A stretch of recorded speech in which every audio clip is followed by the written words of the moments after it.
Hello everybody, good morning and welcome to the United Stand. This is your latest Manchester United news and transfer news. Are you ready for the weekend? Sunday cannot come quick enough, can it? But we're going to start off with a bit of transfer news. Paul Pogba giving an interview as well. Quite an interview, interesting. I've got a bit of echo there. Quite a bit of interesting news around Paul Pogba and Manchester United's transfer priorities and their plans ahead of the next few weeks. The next couple of weeks of the transfer window, going into the next transfer window as well. Links in the video description for the Flick app as well. Make sure you download it. It's free on Apple and Android. 24/7 chat groups for United Stand community. We've got about 12,000 people on there now. I've just put a poll on there. Very interested to see what you think. Very interesting poll. 2 choices for CDM. Get on there and we'll come back to that in a little bit. But Declan Rice is overrated and English, says Rudra. You're right that he's English. I don't think he's overrated. But the story is around Declan Rice. This is coming from ESPN. So, we'll always tell you where it's coming from. You can make your own mind up on that.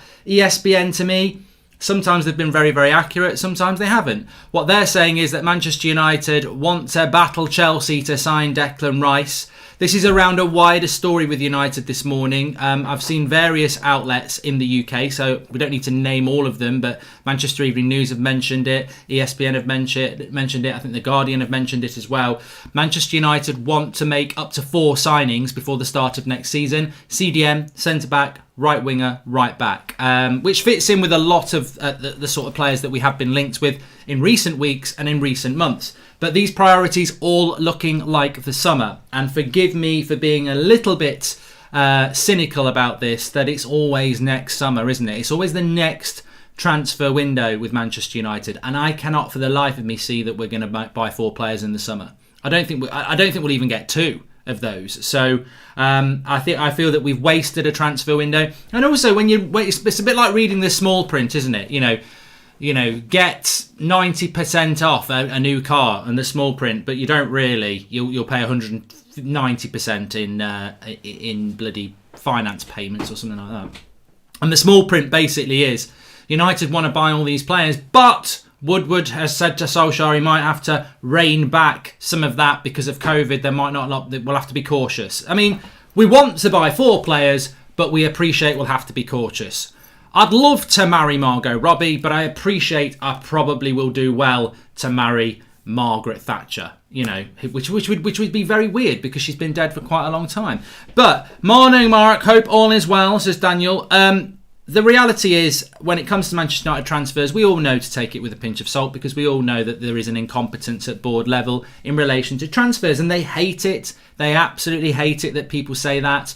But the reality is, you live by the facts, you live by the evidence, and the evidence is there that Manchester United are incompetent and must not be trusted when it comes to transfers until somebody is holding the shirt up, and then we'll applaud it. But Declan Rice. You know what? I like Declan Rice. Can I just shock you? I like Declan Rice. No, I do like Declan Rice. So the story is basically that Manchester United will battle Declan. They won't battle Declan Rice, not if we want to sign him. Declan, I want to fight with you to see if you're going to come to the club. Declan Rice, we will battle Chelsea for Declan Rice in the summer. Now, apparently West Ham have smashed. Everyone's fighting this morning. Slapped a 70 million slapped a 70 million price tag on Declan Rice to try and put off the likes of Chelsea and Manchester United. It will definitely put Manchester United off. You don't even need to go that high. I think 40 would probably put us off. But I mean, look, I like Declan Rice first of all. I have seen myself on the 442s video, Praven. I'm not very happy actually because we're doing really well and they've gone with we're crap and all that. Morning, Mark. Absolutely buzzing for Sunday, says Wayne Finnegan. Yep, a lot of excitement, which is good to see. That reminds me, actually, I've dropped the link in the video description for That's Football. I'm live. I don't normally do That's Football live unless it's match watch-alongs or FIFA. I'm doing a live Manchester United combined 11 with Liverpool. I was going to do it on here, but I can't really fit it in because we've got the press conference coming up at 1:30. So midday today on That's Football. I've dropped the link in the video description for you. We are going to be live with a combined 11, which we'll do interactively. So I'm looking forward to that because it's a lot better than it might have been 3 months ago. I think we get more players in, but we can discuss that later. Very excited about that. Declan Rice, to me, I like him. If you'd have spoke to me about a Declan Rice a year ago, I'd have said I prefer pasta, and I've cracked that joke numerous times, and it's not funny. But I've seen Declan Rice play a lot over the last sort of 9-10 months, and every time he's impressed me against every team he's played, whether he's playing for England, whether he's playing against United, whether he's playing against Man City. Look, I think Declan Rice is a big reason why West Ham are quite a decent side now, because David Moyes isn't that good a manager, but I think there are some good players in that West Ham side, and as the captain of the side and the focal point of that side, you've got to acknowledge that Declan Rice is good. And, well, you don't have to, but I have acknowledged he's a good player. And what he can do, which none of our players can do, whether it's Fred, Scott McTominay, and Matic, it can do it, but we all know there's an age issue with Matic.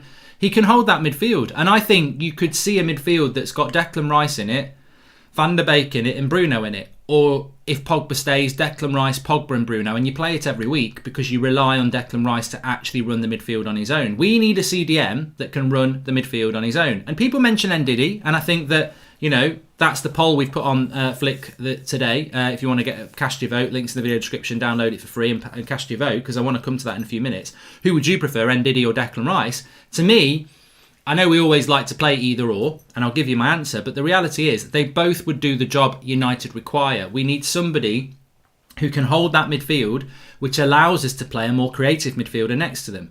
Reality is Paul Pogba should play against Liverpool in the midfield at the weekend, but you haven't got somebody to play next to Pogba who can do that job on their own.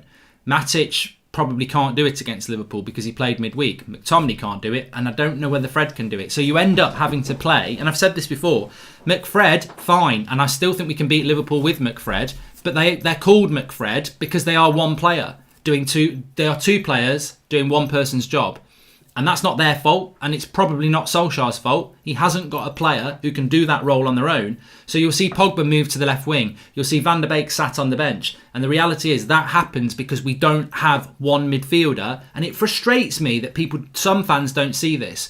We haven't got a Declan Rice or an Ndidi or a Fabinho who can hold that midfield, or a Kante, how he used to, who can hold, or Rodri that they've got at Man City, who holds the midfield on their own and allows you to play three midfielders, but two of them who've got a little bit more creativity. At the moment, to hold our midfield, we have to play two CDMs because we haven't got one who can do the job. So I would love Declan Rice at Manchester United. I'd like Ndidi as well. I would love somebody who can do that role. I don't think we're going to sign Declan Rice because I think he's nailed on going to Chelsea. I think his family are Chelsea fans. His best mate, Mason Mount, plays for Chelsea. He's a London lad. That shouldn't really be a reason why he doesn't come. And maybe United. What I would say is I'd be very, very, very surprised and very, very impressed. Well, there's your challenge, Ed. I'd be very, very impressed if you could get Declan Rice to Manchester United. Mark, bit off topic, but in your lifetime, would Ollie be in the top 10 strikers for United? He's been 9th on my list. Deadly and was a real team player, says Glenn Tracy. Without wanting to spend too much time on it, Glenn, but respecting the super chat, I would put him in the top 10, yes. I mean, look, I can straight away think about 6 or 7, but I would put Solskjaer in there, yeah. Chubba says, I thought Rice was more of a box-to-box player than a holding midfielder. No, he's definitely a holding midfielder. He can get forward, he can definitely get forward, but he can play centre-back as well. He can play CDM, 100%, and he can hold a midfield on his own, 100%. Paul Pogba's been speaking. He's done an interview. Somebody messaged me this morning about 2 things, actually, and I'm going to. One of them's quite important. I will mention it in a moment, actually. I was asked about this, and I'm going to hit it head on. How about getting Neves from Wolves, says United Chocolate? Yeah, I would love Neves. And Ole Gunnar do a madness, Pogba, Donny, Bruno and Fred, says Nate H. I'd love to see that. I don't think we will. But Pogba has been speaking to Sky Sports. Somebody messaged me this morning and said, you've got to check the Pogba interview out. I thought I was going to sit down and watch Pogba say, Riola's a useless cretin. I don't know what he's talking about me for. He's sacked. I want to stay at United for life. That he didn't mention anything about transfers or anything like that. It was a good interview, and he came across very well. But he didn't ask. There was no question asked of him that people wanted to be asked. Really, there was nothing about what his age. I mean, I would imagine, and I respect this from Pogba. I would imagine he said, "I'll sit down," but you cannot mention anything about me leaving or my agents, which is standard. To be honest with you, having interviewed a few or been in the company of a few footballers myself, it's very disappointing when you are ready to interview them and you get the list and they cross things out saying I won't answer that. Very disappointing, especially when some of them are ex-players. But the reality is Pogba didn't answer anything about leaving, but what he did speak about was very positive, and he said we can win this title. He said, yeah, we can win this title. We've got to stay consistent. We've got to stay focused because many other teams can win it as well. But we can win the title. And I think that, that's something that's going to motivate Pogba. I mean, all we need to do is keep Pogba motivated till May. What happens in the summer happens in the summer. If he's 100% going to leave, he's 100% going to leave. If he's going to sign a new contract for money, he's going to sign a new contract for money. If Riola's going to start moaning next year when he's still at the club, that's going to happen. But the next 4 or 5 months, we need to focus. And I think Paul Pogba very clearly is focused. And, what I would say here is Eric Bailly, what an important player Eric Bailly is. He's made Harry Maguire a good player. He's sorted our defence out. He's got Pogba happy because they're mates. And he's now the godfather to Diallo, who is training with the first team. We spoke about that yesterday. Diallo is training with the first team. So that's very encouraging as well. There's a lot of things encouraging around United at the moment. A lot of those things won't be as encouraging if we get smashed by Liverpool on Sunday, but there is a lot of reason to be positive. And Eric Bailly is a massive, massive part of that at the moment. Ollie's press conference is at 1:30, so we'll be live with the reaction to that at about 1:45. And obviously we'll know about the injury updates there. There's an indication that Martial will be fit. I hope that's the case because whatever form Martial's in, we do need that sort of flair and pace to hurt Liverpool. And he tends to do well against Liverpool. Wayne Finnegan says 70 million or not, United should go all out for Declan Rice. He's an absolutely outstanding CDM and he's guaranteed to start. Would he be starting at Chelsea? I think that shows the quality of the player, Wayne. I think he would go to Chelsea and start, especially for that money. Wasn't Neves a good dead ball specialist a few seasons ago? Can't hear much of him nowadays. Would love him, says Pravian. I just think that, United need a proper CDM. I've spoken about this for 3 or 4 years, and I know many of you have as well. We do need to know. We do need to bring that in, and I think that's really important. Somebody's just alluding that there might be a bit of news while we're live, so I'm just going to check that as well. Upamecano is not going to be leaving. He's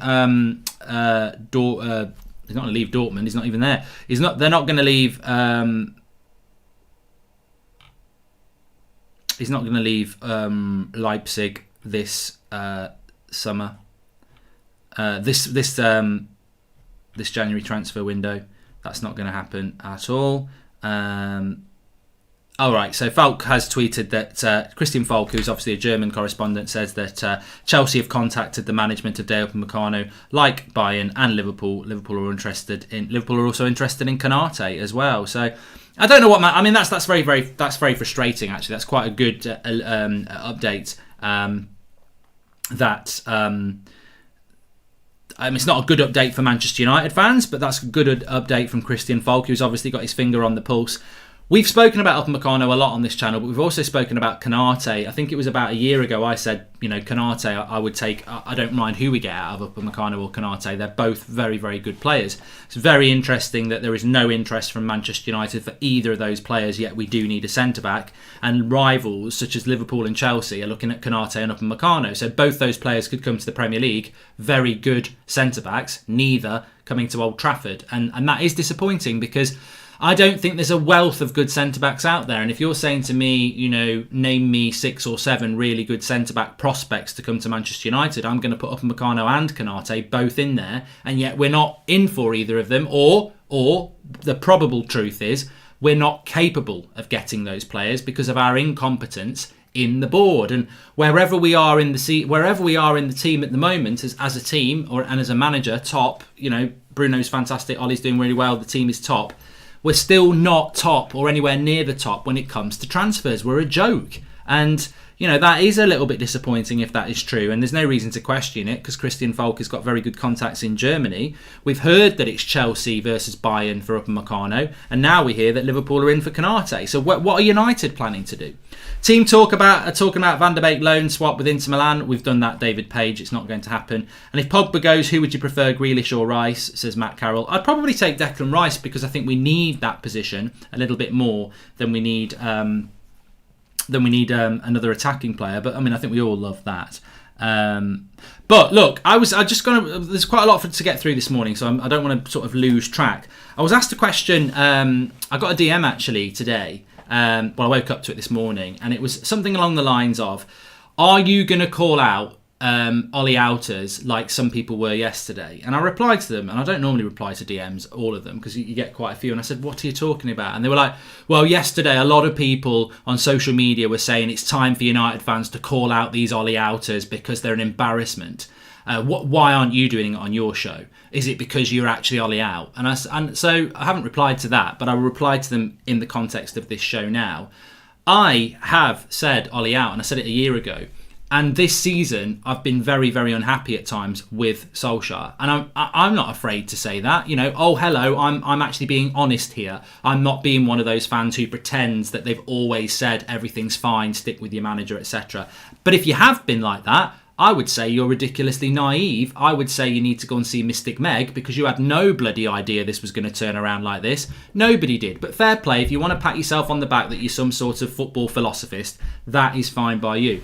I will not be calling out Ollie outers, not because I agree with them, I don't. But we've had, over the last 4 or 5 months, on the United Stand, as per usual with this community, we've had opposing opinions. I remember when we beat Brighton, I remember the reaction from a lot of people when Bruno scored that penalty and I went mad, happy. People were like, what are you celebrating that for? We've constantly had this in this community. We've constantly had different opinions, and that's what I like.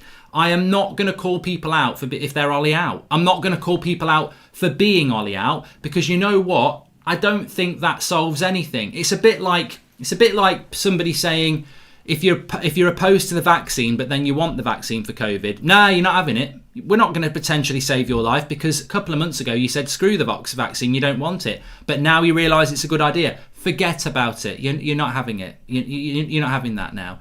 Or what about if my kids later on this afternoon they say, oh, I'm really hungry, I'm starving. No, you didn't finish your dinner, so you're not having anything now. Screw you. It's like, I'm not going to be that person, because what I will call out, though, I will call out abuse and hate and vile comments against managers and players. There's no need for that. I don't mind a bit of banter. I don't mind a bit of a joke, as you know, on this channel, but I don't ever understand why we have to make it vile hate. That should always be called out.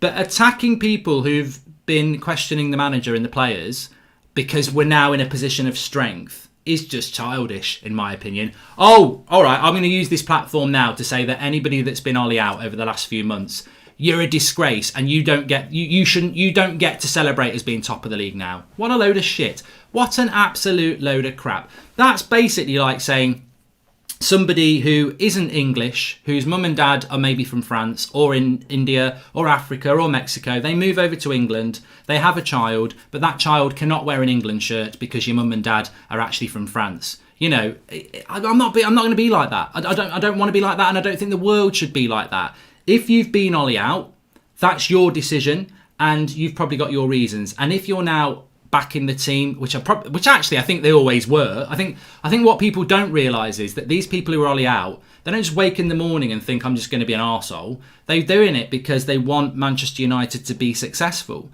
And they are probably more of the reason why we are successful than these people who just sit back and go, Ollie's at the wheel, how does it feel, when we've just been beaten by Leipzig or we've just been smashed by Spurs. I mean, everybody's got a right to support the club in any way they want, but nobody's got a right to say that you're not a United fan because you were critical when we lost the game. That's such bullshit. And as I said yesterday, in some ways, the people who've been critical are actually the people who've got us where we are now, because look at what happened. Solskjaer was going to lose his job. The press was saying that Solskjaer was going to lose his job. He plays against Everton, he wins the game, and he's won 9 games and drawn 2 in the league. He was going to lose his job. So you're telling me that pressure, that demanding for more, that vocal noise that this isn't good enough hasn't spurred us on to do that, when the 6 games before it we'd lost 3. When everyone's chilled out saying everything's fine, we lost 3 games. When suddenly there's a bit of pressure on these players and the manager, they go and win 9 out of... What I would say is keep the bloody pressure on the players. Keep the pressure on the manager, because they respond to it. When Solskjaer came into this job, when Mourinho got sacked, he was under pressure and he went on an amazing run. I think Solskjaer's a manager that needs a bit of a kick up the arse, to be honest. I think he is and I mean that in the way that he needs to be kept on his toes. He needs to be like a hobbit at urinals. He needs to be on his toes, and I think that Solskjaer responds better to that. And it's a bit like when you're in the dressing room or the changing room and you look around the team and the manager's shouting at somebody, but somebody else has got his arm around the shoulder of. I think Solskjaer's somebody who needs that. And you know what? I remember Solskjaer doing an interview probably about a month ago, and he said it himself. He said, the thing I love about this job, or words to this effect, the thing I love about this job is that you're always on your toes. You're always going to get people criticising you. That's the hard side of the job, but that's the good side of the job. And I think Solskjaer is clearly a man who responds to pressure. And when the pressure was applied, and remember when we had Fredrik Fieldvet on, the Norwegian journalist, he said Solskjaer is the best manager in the world when he's got a knife at his throat. And obviously that doesn't mean a real knife, but what it means is that when he's on the edge, when someone's ready to push him off the cliff or sack him, he responds. And I think that is total and utter evidence. So I'm not going to call out people who've been Ollie out, because they've probably been Ollie out for a good reason. I'll call out people who are abusive, because that's not right. But the pressure applied at the time has probably put us where we are now. If somebody's shouting Ollie out now, I'd say maybe you've got a bit of an issue there. But, I think to say that you can't enjoy success because you've moaned, well, surely the people who moaned are part of the reason that we're now successful, because they demanded more. In a roundabout sort of way, you could almost say that whoever at Manchester United spoke to Pochettino has probably been the biggest inspiration on our season, because that was the catalyst. Literally 2 days before this run started, the story came out that we spoke to Pochettino. If that's not the catalyst for this nine winning streak and 2 draws, I don't know what is. But look, there's a lot of elitism in life, aren't there? Sarab says we're in a false position. Well, look, Jason McAteer, who many people won't know who he is, he played football for Liverpool. He was pretty bang average, really. He's a Scouser who played for Ireland as well. He also shit himself playing for Sunderland when he tackled Roy Keane, and Roy Keane gave him the death stare. He's a bitter anti-United man, really. And he said that United are in a false position. I laugh at this. I love this. Manchester United are in a false position. How are we in a false position? Have you looked at what the definition of false is? We're not in a false position. We've played exactly the same games as most people, certainly Liverpool, and we've got 3 points ahead of them. We've played the same 17 games. We've played the same 90 minutes in the same circumstances, and we've won more points. It's not a false position. We're not in a false position. If we're not top in May, we're not top in May. But where we are now, we're not in a false position. We are where we deserve to be. We've won those games. Yeah, we fought till the end. Yeah, we've won games late. But it's a 90-minute game. And we've won every game legally. We're not in a false position. So, I think that's just bitterness from people, to be honest with you. And I think that, I'm enjoying where we are. I've got no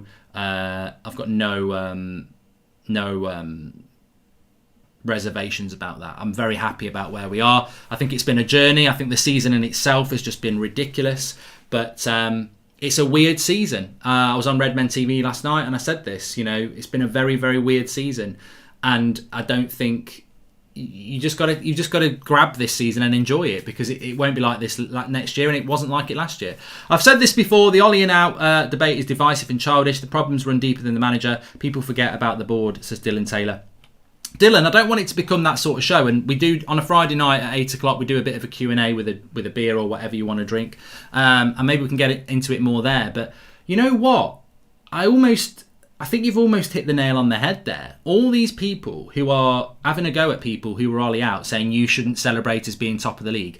What actually are you celebrating then? So basically you're saying that anybody who's been critical over the last 2 years doesn't deserve to enjoy Man United being top. So hold on a minute. What are you not critical about then? Are you just not... You're happy when we lose games and you're happy with United. Well, that means that you're happy with the ownership. That means that you're happy with how shit we are at transfers. So you don't moan at all. You're telling us that you've never moaned about us losing a game, and you don't moan about the lack of transfers, and you don't moan about the ownership. You're just very, very happy. Well, you may as well tattoo mug on your head, because what's that all about? A lot of this is about self-preservation, by the way. Some of these voices that come out, they come out because they want their little interview with Ollie, or they want to be in the press conference, or they don't want to upset the club that feeds them tickets or something like that. It's bullshit, absolute bullshit. The reality is, in any walk of life, and everybody knows this deep down, you need to be passionate and you need to have an opinion, and I've got no problem with that. But pretending that everything. You should just sit there as a Manchester United fan or an Arsenal fan or a Liverpool fan. You should just sit there and just be happy to support a club and feel privileged to support a club is right. But it doesn't mean that you have to swallow the shit that gets delivered by that football club when it shouldn't be like that. Any walk of life, if something's not good enough, you've got a right to complain. Cold chips in a restaurant, scratch on your car when you buy it, all sorts of things you can moan about because it's about quality and it's about your standards. And nobody should tell you what your standards are as a football fan. Everybody supports a football club in a different way. You don't need to be from Manchester. You don't need to be celebrating draws or losses if you don't want to. You don't need to be happy about the way that you play just because you win. Everybody's different. And I just think the elitism needs to stop. We're top of the league. I said this on Wednesday night. We're top of the Tuesday night. I said we're top of the league. We're top of the league, and people are still arguing with each other. Like, what gives you the right? Like, the one thing this community's always been about is about within reason and within manner and respect, listening to opinions and having the debate. That's why your comments are there. That's why they get read out. You can be happy and cynical at the same time, says Vikram. I personally don't think there's much reason to be cynical at the moment. I think now is the time to enjoy it. I don't agree with people moaning about team selections at this moment in time. Do I think McFred should start at the weekend? No. But I expect them to, and I've got no issue with it. I think a manager earns the right to pick a team that he wants when he gets you into this situation. If it all starts going wrong, then everyone's going to get plenty of time to say he should have done this, he should have done that. But I don't think we need to be negative and moaning to an extent that maybe people have done in the past after bad results. Right now, I think now's the time to be united. But it won't happen. Would McTominay get into the England squad if he had chosen England instead of Scotland, says David Page? No, he's not. No. Where's he going to get in? He's not going to get ahead of Rice, not going to get ahead of Calvin Phillips.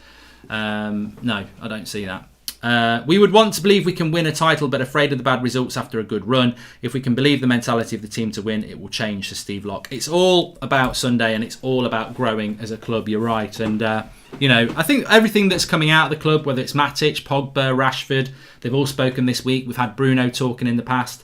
I think that, everybody's talking the good game, but Sunday they've got to play a good game. More gaps in. Okay, thank you very much, Dylan from Cork. Bye bye.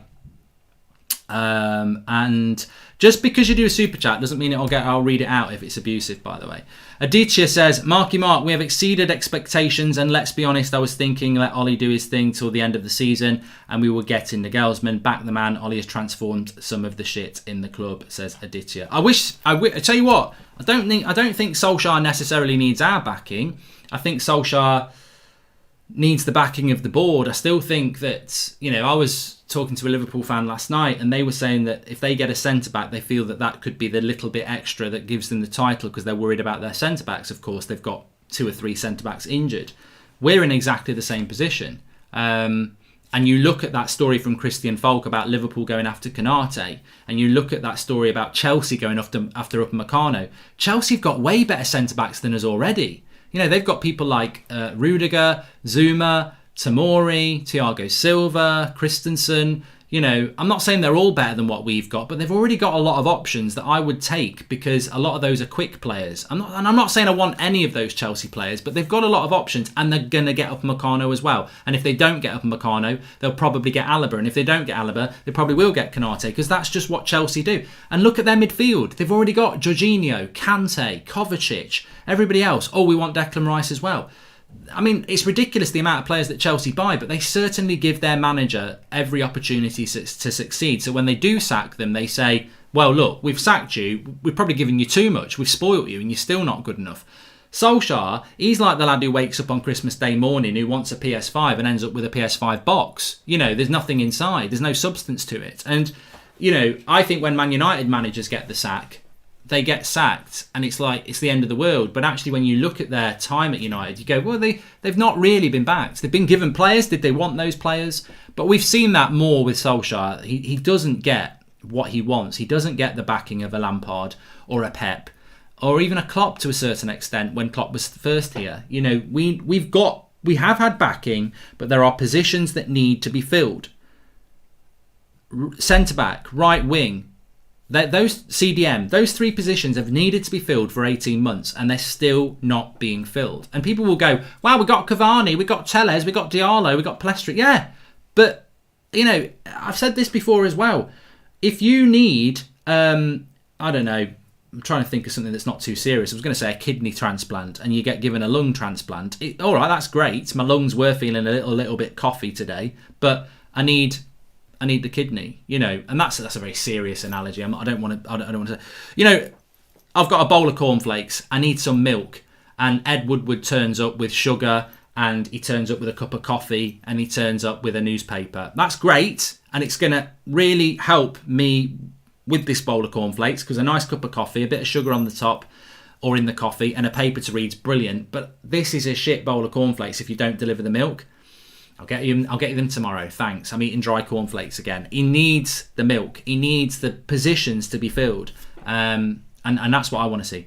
Mark, are the people who are giving out about people being Ollie out happy Rice is playing for England and not Ireland and are happy to sign him, says Sean from Ireland.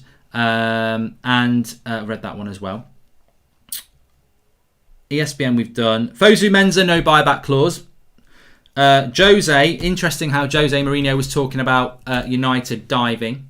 And Rashford's come out and said that basically Jose taught him or told him to be a little bit more clever in the box. So Mourinho in the mud again. Just very interesting as well. Paul Scholes has come out talking about a few things. And he's 3 things really from Paul Scholes' interview. He said that I do think Manchester United can win the league because it's a weird season. I think Paul Scholes is like everybody, really. Or, well, not everybody, but a lot of us. And I would put myself in this camp as well, where I believe we can win the league. I believe we're in a title race, but I think we're in it because it's a weird season. I didn't believe we could do that at the start of the season. And I'm very surprised that we're in this position, although we deserve to be in it. We know that this league season is weird. We know that Liverpool have had a lot of injuries. We know that Liverpool have dropped a lot of points you wouldn't expect, as of City, and we've taken advantage of that through ridiculous consistency. So I would agree with Scholes on that. We can win the league this season. Doesn't mean we will, but we can, and we are in a title race because it's a weird season. What we need to do is build better for next season. He also spoke about Martial and said a lot of people say I don't like Martial, but I actually do rate him. I just want him to do better, which is quite interesting because, there is a maybe some of these ex-players are starting to listen to a lot of you lot now that, it does come across as very obvious that there are agendas against people like Anthony Martial from certain people in the media, and maybe they need to rein that in a little bit because it is very obvious, isn't it? And I'm not talking about Scholes there. I don't know. I can't really remember what Scholes has said about Martial, to be honest with you. If he is one of the players, then the ex-players, then fair enough. But there is a constant on Martial that there isn't been with a Lingard or a Rashford when they've played badly. So, it's good to see an ex-player that is respected acknowledging that, James Speed versus Trent Alexander-Arnold on the right wing, says Sachin. Well, I've said about Dan James, and I'll come back to that in a minute. Well, in fact, Craig Allen says, should Dan James start on Sunday? As I said on my show last night, and somebody clipped it and I did retweet it because they caught a very good 30 seconds of what I said, and I know a lot of you agreed with me. I think Dan James has been terrible this season, and I don't really rate him, but I think you play the game, you don't play the occasion, and what we desperately need, if Martial's injured, what we desperately need against Liverpool is discipline and pace on the left and the right, because Trent Alexander-Arnold and Robertson are going to get forward. So you need somebody on the wings, because it's not Shaw and it's not Wan-Bissaka's fault. They've got to deal with Salah and Mane. They can't also deal with overlapping centre-backs because they'll get double-teamed. So you need 2 wide players who are going to work really hard, but you also need those 2 players to be quick, that they can hit them on the break. Well, realistically, if Martial's not fit, I don't think Greenwood's got the discipline or the speed to do that. I almost think it might just be a game to chuck Dan James in to do it. I don't really want it to happen, and I know how stupid it sounds, but from a tactical, positional sense, it might be an idea. I don't think he'll do it, by the way, but it might be an idea. The other thing Scholes said is that as a centre-back, they should go and get Fofana from Leicester. He said, I've seen a lot of him, I really like him, and I think he can be anything he wants to be. I think Scholes is spot on there, but I think it's one of those statements that an ex-player can make or a fan can make. There's absolutely no... I don't think it's anything you in the community here are going to like, because when we're talking about transfers, we like there to be an element of realism in them. There's no way we're going to get Fofana. we're not. It'd be like saying, it's not like saying getting Van Dijk, but we're not going to get that player because he's literally been at Leicester for 6 months. They won't sell him. They don't need to sell him. Fofana's not going to leave Leicester until at least the summer after next. And even then, he's probably going to cost about 80 million because Leicester paid over 30 million for him. So, I mean, it's a good suggestion by Scholesy, but it's got no relevance because it's just not going to happen. But he's right. We do need that sort of a centre-back is absolutely perfect. We just can't do that deal. What we needed to be doing is looking at why we didn't get Fofana in the first place, because yet again, Leicester have brought a good player in that we've been nowhere near.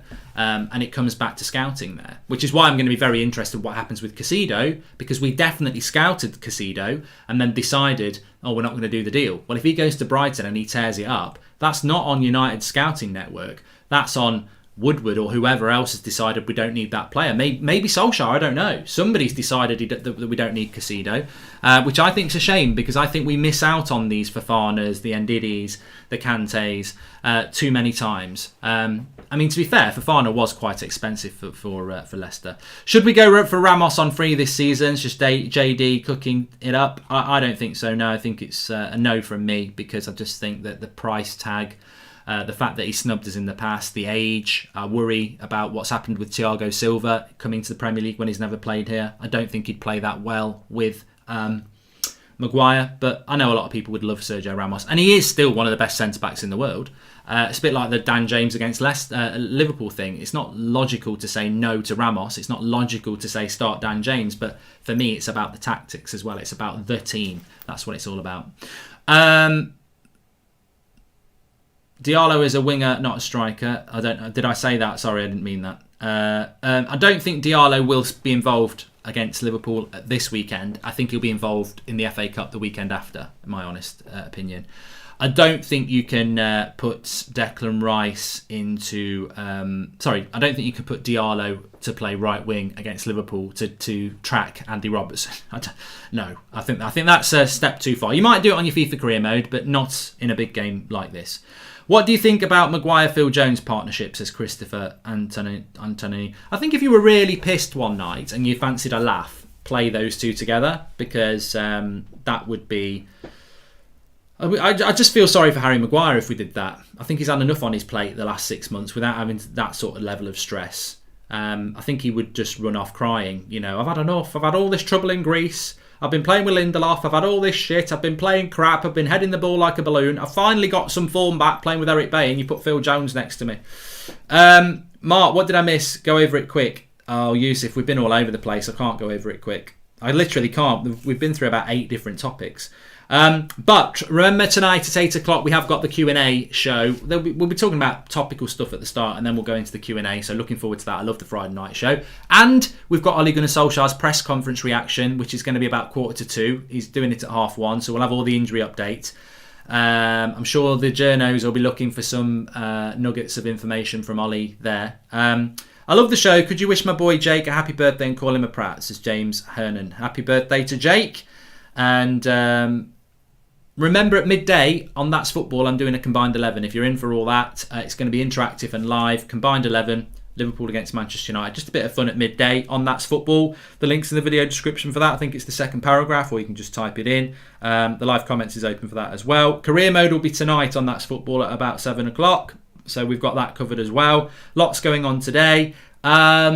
Subscribe to this channel if you're new, bottom right hand corner, smash a like, and Flick app. Let me just check the Flick app. You can download that as well. It's free. Over 12,000 United Stand members chatting away 24/7 every day. Let me just check here. We did put a poll out on there. We put polls out there every day. Who would you prefer Liverpool out of Ndidi and Declan Rice? I've got to be quick. I've only got 2% on my phone. That's not good news. Come on.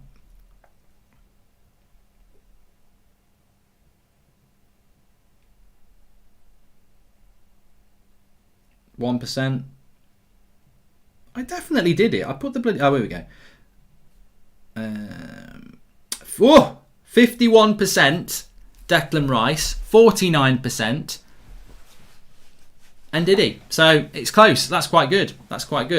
Anyway, thanks everyone for watching. Smash a like on video. Subscribe, bottom right hand corner. I'm live on That's Football at midday with the combined 11. and I'll speak to you then. Thanks for watching.